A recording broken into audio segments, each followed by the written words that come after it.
Tu peux être assise avec des gens, sourire, parler normalement, et dans ta tête, être en train de calculer si tu peux vraiment te permettre ce que tu viens d'accepter. Quelqu'un dit « on y va ?» Tout le monde répond oui. Et toi, tu souris aussi. Mais intérieurement, tu fais tes comptes. Tu te demandes combien il te reste, ce que tu dois encore payer, et surtout, si tu vas regretter cette dépense demain. Le pire, la personne à côté de toi ne voit absolument rien. Et tu sais quoi ? C'est peut-être ça le plus fatigant avec l'argent. Ce n'est pas seulement le manque, c'est de devoir parfois faire comme si tu n'avais pas peur. C'est là que je me suis dit, finalement, l'argent ne parle jamais seulement d'argent. Parce que quand tu dis « je n'ai pas assez », qu'est-ce que tu entends parfois derrière ? Je suis en retard, je ne peux pas faire comme les autres, je dépends encore de quelqu'un, je devrais déjà être plus loin. Et là, le chiffre sur ton compte commence à toucher quelque chose de beaucoup plus personnel, ton estime de toi, ton sentiment de sécurité, ton impression d'avoir une place. Et c'est là qu'il faut faire attention, parce qu'un compte bancaire peut changer, une période difficile peut changer, un revenu peut changer, mais ça ne veut pas dire que toi, tu as moins de valeur. Et puis il y a les réseaux sociaux, franchement. Parfois il suffit de 5 minutes. Tu regardes quelqu'un voyager, une autre personne vient d'acheter quelque chose, quelqu'un monte son appartement, quelqu'un annonce une nouvelle activité. Et toi, tu étais tranquillement dans ta journée. Puis sans même t'en rendre compte, tu commences à comparer. Elle avance, moi je suis où ? Et le problème, c'est qu'on compare notre vraie vie avec la partie montée de la vie de quelqu'un d'autre. On voit le voyage, on ne voit pas les dettes. On voit la réussite, on ne voit pas les années de galère. On voit le résultat, pas le chemin. Et pourtant, on utilise ce résultat pour juger notre propre chemin. Mais attends, il y a un truc encore plus surprenant. Parfois, la peur de manquer peut justement nous pousser à dépenser.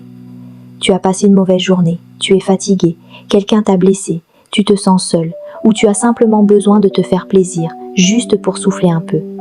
Alors tu prends ton téléphone, tu commences à regarder. Un article attire ton attention. Tu hésites quelques secondes, puis tu te dis « Bon, après tout, je le mérite. » Et peut-être que oui, tu le mérites. Mais pose-toi une question avant de cliquer. Est-ce que j'ai vraiment envie de cet achat ? Ou est-ce que j'essaie surtout de faire disparaître ce que je ressens en ce moment ? Parce que là, ce n'est plus tout à fait la même chose. Et c'est justement ce genre de décalage qui m'intéresse beaucoup. Ce qu'on montre, ce qu'on cache, ce qu'on ressent vraiment quand personne ne regarde. C'est aussi pour ça que j'ai écrit « Je ne suis pas née pour pleurer ». Ce livre parle de ce qui se passe à l'intérieur, quand à l'extérieur, on essaie simplement de continuer. Je ne vais pas te faire croire que c'est un livre qui va régler tes problèmes d'argent. Non, c'est une histoire, un univers émotionnel.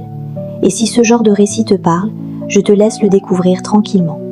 Le lien est dans la description. Mais revenons à cette question, parce qu'il y a encore quelque chose d'important. Je ne veux surtout pas qu'on tombe dans le jugement « je dépense trop, donc je suis irresponsable ». Non. Ce n'est pas aussi simple que ça. Se faire plaisir, en soi, ce n'est pas un problème. On a le droit d'acheter quelque chose qu'on aime. On a le droit de se faire plaisir après une longue journée. Là où ça devient intéressant, c'est quand on commence à utiliser l'argent pour gérer nos émotions. Une journée difficile, on commande.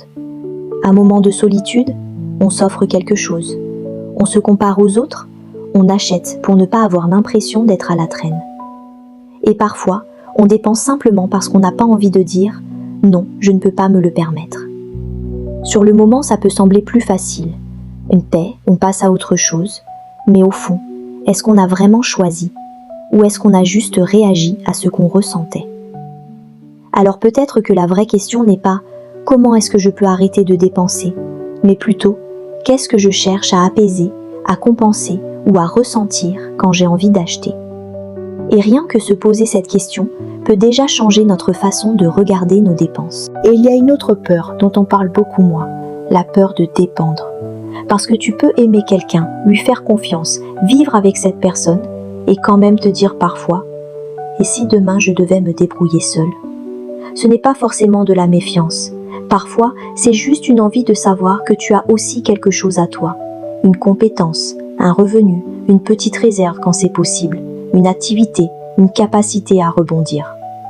Et c'est là que l'argent devient intéressant. Parce qu'au fond, l'argent ne représente pas seulement ce qu'on peut acheter, il peut représenter le choix. Pouvoir dire non, pouvoir attendre, pouvoir partir quand une situation ne nous convient plus, pouvoir aider quelqu'un sans se mettre soi-même en danger, pouvoir prendre une décision sans paniquer immédiatement à cause de son coût. Et non, ça ne veut pas dire devenir riche, ça ne veut même pas dire tout faire seul. L'autonomie, c'est participer à sa propre sécurité. Et ça peut commencer petit, une compétence que tu apprends, une première vidéo, une première vente, une candidature, une idée que tu testes, une petite somme mise de côté quand ta situation le permet. Ce n'est pas spectaculaire, mais c'est comme ça qu'on construit quelque chose de solide, petit morceau par petit morceau. Alors je veux te poser une question, pas une question compliquée. Si demain tu avais un peu plus de sécurité financière, qu'est-ce que ça changerait vraiment dans ta vie? Est-ce que tu dormirais mieux? Est-ce que tu oserais dire non plus facilement?